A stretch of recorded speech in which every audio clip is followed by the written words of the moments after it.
Good day, everybody, and welcome back to the Boerboel Academy channel. I am so happy that all of you support me so much. I get so many positive comments and words of encouragement, and it's clear that the world is hungry for information on the Boerboel, unbiased, open information. I'm not a big breeder. I'm not a commercial breeder. I belong to a Boerboel association and I register my dogs there, but it's not one of the big commercial organizations, and it's an organization which follows the same ideals and ethics that I do. So it's not the popular place to go to, but it's the correct place. Now today I want to speak about correctness. The Boerboel breed is going down the tubes rapidly. We are losing breed identity of the Boerboel at a rate that I've never seen before.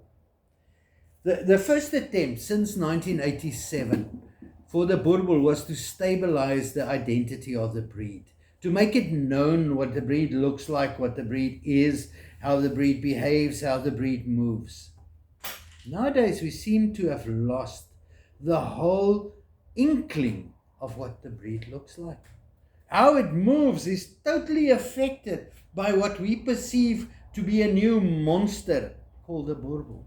It's the breed standard for all these years have read that anything to do with the size of the dog may not encumber its movement. It may not hamper its movement. If it does, it was a disqualification, a compulsory disqualification. Not, I think it's okay, you're my buddy, or you're paying a lot of subs to this organization, you can go through.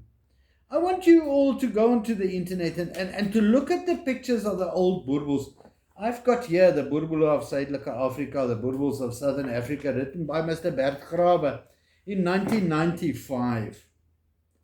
Have a look at the dogs. Have a look at their structure. Have a look at the size of them. Have a look at the size of their heads. Have a look at their sway backs, if they have or not. Have a look at their front legs. Are they turned out? Are they buckling underweight or not? Have a look at skin. They don't look as if they're walking around in a discarded sleeping bag. These are Boerboels. This is the breed identity of the Boerboel. What I think and what I want to breed and what my customer in Uzbekistan or wherever, or in America or in Australia wants is irrelevant. If he wants a giant, a massive monster of an animal, it's not a Boerboel. To breed according to demand and not according to the breed standard is killing the breed.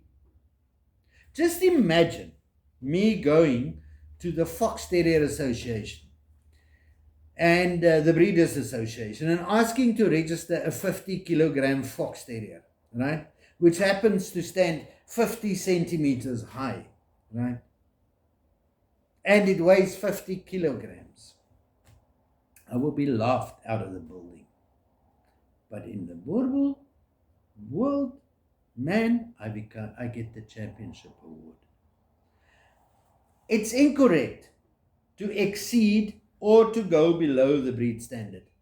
Better is not worth the highest score. I want to read to you from this old book of Mr. Bert Grabe, right? Many, many years ago, 1995. It seems like a million years ago if you look at where the breed is now and where the breed was. The size of the dog. He said that the ideal height for a Boerboel, there was no maximum height, there was no minimum height. The ideal height for a Boerboel was, male was 66 centimeters and a female 61 centimeters. Now let's associate that to weight. I see nowadays on Facebook people telling me that they have Boerboels, and I want to tell you that they're sure they have Boerboels that weigh 100 kilograms, or that weigh 80 kilograms at least.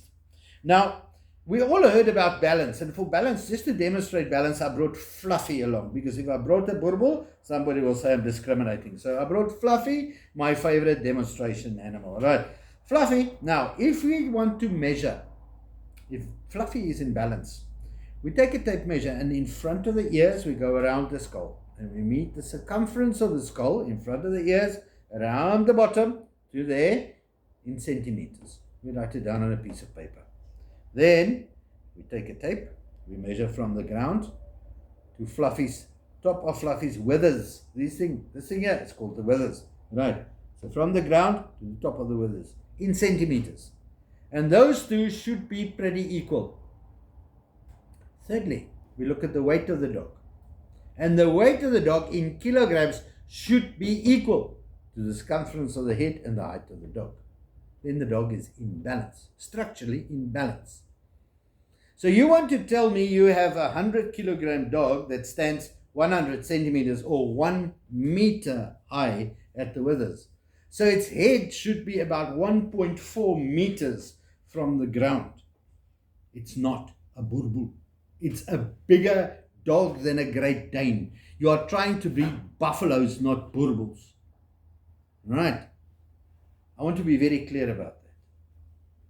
In other instances, the head is over-exaggerated. These dogs have heads like catfish.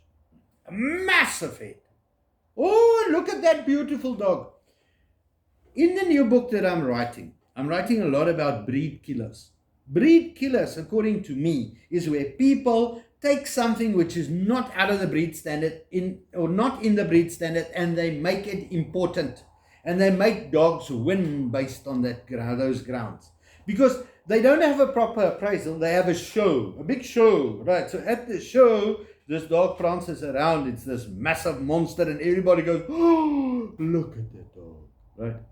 Because the influential people that's sitting around are the ones that say that's the dog that's going to win. And that dog wins. So what does the breeder do when he goes home? The breeder who actually has correct animals, he goes and he tries to breed bigger dogs. Because big wins. Right? The same goes for massive head. Massive head wins. Right? The same goes for three trunk legs. Three trunk legs win. Are they described in the Boerboel breed standard? No, they're not. So what is it? It's a figment of somebody's imagination. It's not part of the breed standard. Exceeding the breed standard is as bad as not meeting it. A breed standard is the middle ground. It is what a dog at least should meet. And exceeding it by a massive margin is not good.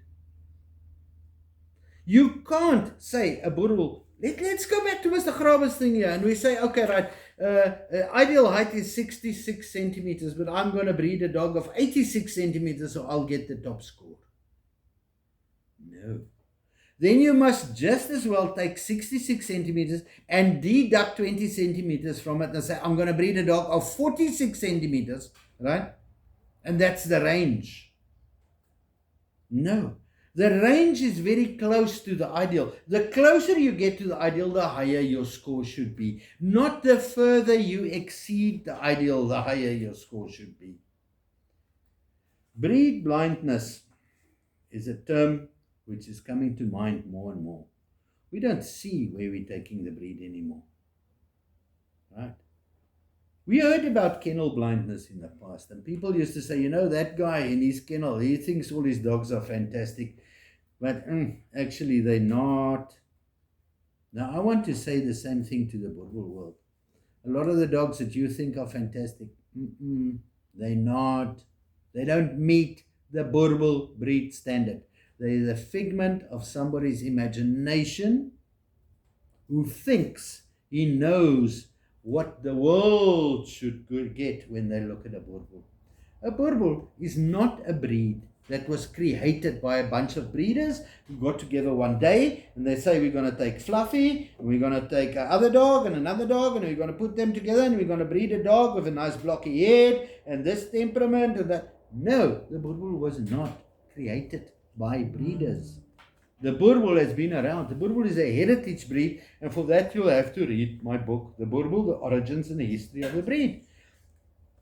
I'm the first person who really researched the history of the breed and where they came from, and who found the solutions, and who found the base breed from which the Boerboel came. It was not created by breeders. So, please, as a start, find out where the breed comes from. Right? You can order this book. You can write to me at boerboelboek@gmail.com. I do send the books internationally. I do make them available all over. Yes, sometimes the postage gets missing. And yesterday I had a book again, which has now been sent to Germany twice. And for the second time, the book was returned, saying they don't know this address. The breeder says that's, or the buyer says that's my address. I can't fight with the German post office. I'm a little bit far from it, right? But it is possible that these books can get to all of you. Right? Read where the breed comes from, and you will understand what the purpose of the breed was. If a breed loses its purpose, it loses its existence. If a breed loses its identity, it is no longer a breed. We should not think of changing the breed standard every time somebody comes up with a notion of something that might sell better or something that might be prettier. The Boerboel is never described as a pretty dog. It's never described as a monster of a dog. The breed standard, even in the negotiated breed standard that was agreed upon by SABT, IBASA, BI, and KUSA, the Boerboel was described as a medium to a large dog, not a giant breed, not a massive dog. A large dog, on international terminology, ends at 70 centimeters. That's the height. That's the height cutoff. Now people tell me they have 85 kilogram Boerboels. So the 85 kilogram Boerboel, to be in balance, should be 85 centimeters high. It's no longer a large breed, it's a giant that you are describing. And Boerboels are not giants. By definition, they're not giants. Right, I'm busy writing a new book. I'm writing a new book on the breed standard of the Boerboel.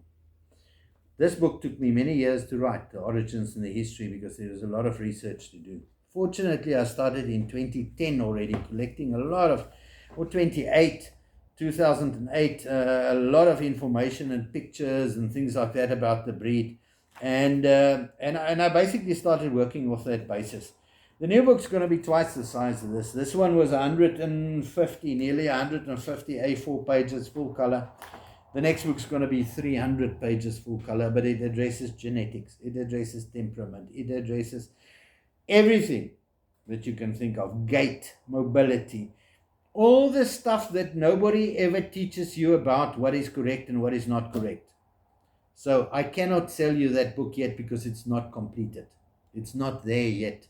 Wait a little bit. In the meantime, what I would like you to do is, if you like what I'm saying in my video, and I assume a lot of the guys owning monstrously big dogs are not going to like my video.